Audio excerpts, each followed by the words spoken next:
नमस्कार दोस्तों, मेरा नाम है प्रवीण और स्वागत है आप सबका आपके चैनल द फाइनेंस योड़ा में। आज की वीडियो में हम देखेंगे कि ऑनलाइन जीएसटीआर 3B कैसे फाइल करना है और उसके साथ में हम देखेंगे कि हमें रिटर्न फाइल करने से पहले किन किन चीजों का ध्यान रखना है। तो आइए शुरू करते हैं। सबसे पहले आप अपनी स्क्रीन पर देख सकते हैं कि हमारे पास जो क्लाइंट का डेटा है वो हमने यहाँ पे प्लॉट कर रखा है। हमारे पास टोटल 21 पार्टियां हैं। सबसे पहले हमने फॉर्म 2B में जो हमारा क्रेडिट आया था वो प्लॉट कर लिया है। उसके बाजू में जो टैली में हमने एंट्रीज पास की थी उसके हिसाब से जो क्रेडिट आया है वो, और हमने उनका डिफरेंस निकाल लिया है। अब आप देख सकते हैं कि टोटल 3 पार्टी हैं जिनके क्रेडिट में थोड़ा मिसमैच हो रहा है। तो सबसे पहले बात करते हैं पार्टी 2 की। इस केस में अब आप देख सकते हैं कि इसमें 4145 रुपए का दोनों CGST SGST में डिफरेंस है। इसका प्राइमा फेसी रीजन ये है कि अप्रैल में इस पार्टी ने कुछ बिल का क्रेडिट हमें नहीं दिया था, वो क्रेडिट इन्होंने हमें मई के मंथ में पास ऑन किया है। पार्टी 10 के केस में हमारे पास इसके कोई बिल्स नहीं थे बट हमें क्रेडिट इसका फॉर्म 2B में मिला था। तो जब हमने क्लाइंट से चेक किया तो क्लाइंट ने बोला कि एक बिल उनका देना रह गया था, तो ये बिल अब हमने हमारे बुक्स ऑफ अकाउंट्स में रिकॉर्ड कर लिया है और हम इसका भी क्रेडिट ले पाएंगे। अब पार्टी 20 के केस में हमारे फॉर्म 2B में कोई भी क्रेडिट हमें रिफ्लेक्ट नहीं हो रहा है, लेकिन हमारे पास इसका बिल था।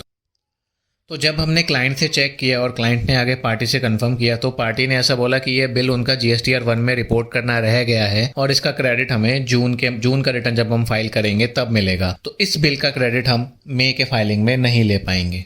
तो आप देख सकते हैं टोटल क्रेडिट जो हमें मिलेगा वो मिलेगा 58,822 रुपए का, और हमारे बुक्स में जो है वो है 48,507 रुपए का। तो आइए अब हम इन क्रेडिट का रिकंसिलिएशन करते हैं।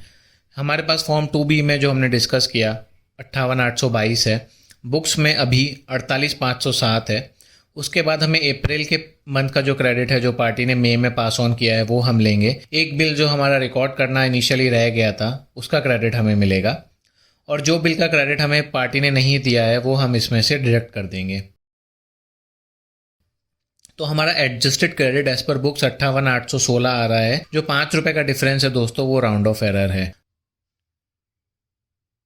अब हम बुक्स में अगर चेक करेंगे तो आप देख सकते हैं अप्रैल के मंथ में जो हमारा आउटपुट लायबिलिटी था वो था 1,02,314, और हमारा एलिजिबल ITC मई के महीने में आ रहा है 58,810। ठीक है, तो हम ये जो 58,822 रुपए का क्रेडिट जो फॉर्म 2B में रिफ्लेक्ट हो रहा है आप देख सकते हैं वो हम पूरा का पूरा क्रेडिट ले सकते हैं। तो चलिए अब फाइलिंग की तरफ चलते हैं। आपको लॉगिन कर लेना है अपना यूज़र ID और पासवर्ड डाल के।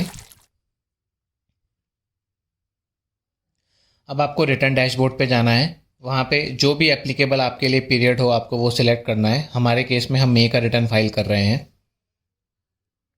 GSTR 3B में जाके प्रिपेयर ऑनलाइन पे क्लिक करना है। हम नील रिटर्न फाइल नहीं कर रहे हैं तो हम नो पे क्लिक करके नेक्स्ट पे क्लिक कर देंगे।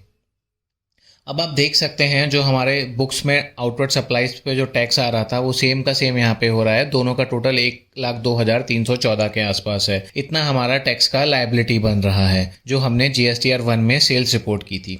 हमारा एलिजिबल ITC जो फॉर्म 2B में था हम पूरा का पूरा ले पाएंगे। अब आप देख सकते हैं 29,411 और 29,411 मैच हो रहा है, तो 58,822 का हम क्रेडिट ले लेंगे।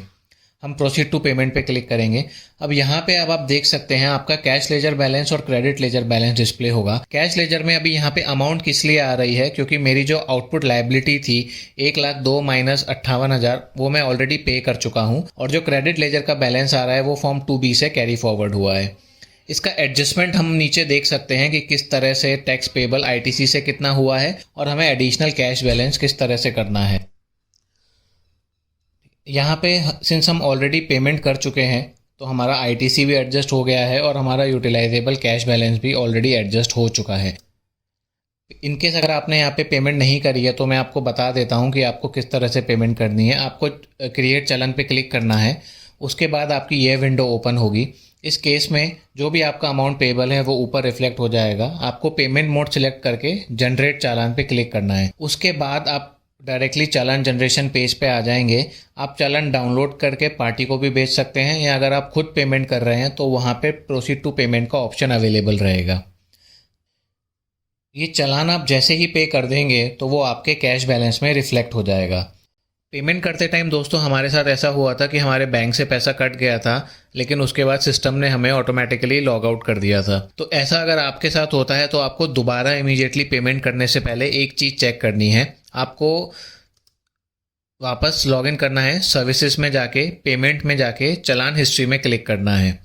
इसके बाद आपने जो भी डेट का चालान भरा है आप उसको डेट वाइज चेक कर सकते हैं। तो हमने 17 जून को पेमेंट करी थी, तो हम 17 जून का चालान देखेंगे। तो अब आप देख सकते हैं मेरे 2 चालान इसमें आ रहे हैं, एक फेल हो गया था और एक दूसरा अभी पेड दिखा रहा है।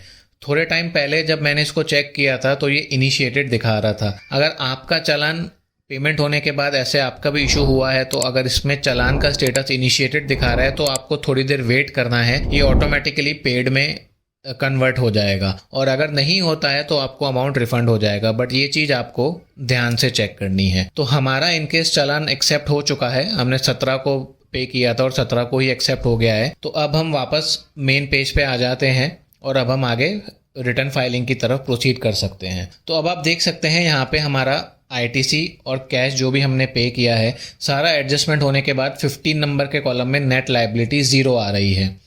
डेट मीन्स हमारी कोई भी लायबिलिटी नहीं है, हमने सब भर दिया है। अब हम मेक पेमेंट पे क्लिक करेंगे और ऑफसेट कर देंगे इसको।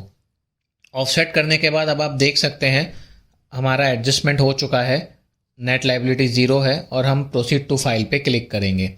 इसके बाद आपको वेरिफिकेशन करना है फाइल विथ EVC, जिस तरह से भी आप फाइल कर रहे हैं हमने EVC से फाइल किया है। OTP डाल के आप वेरीफाई करेंगे तो आपका फाइलिंग सक्सेसफुल हो जाएगा।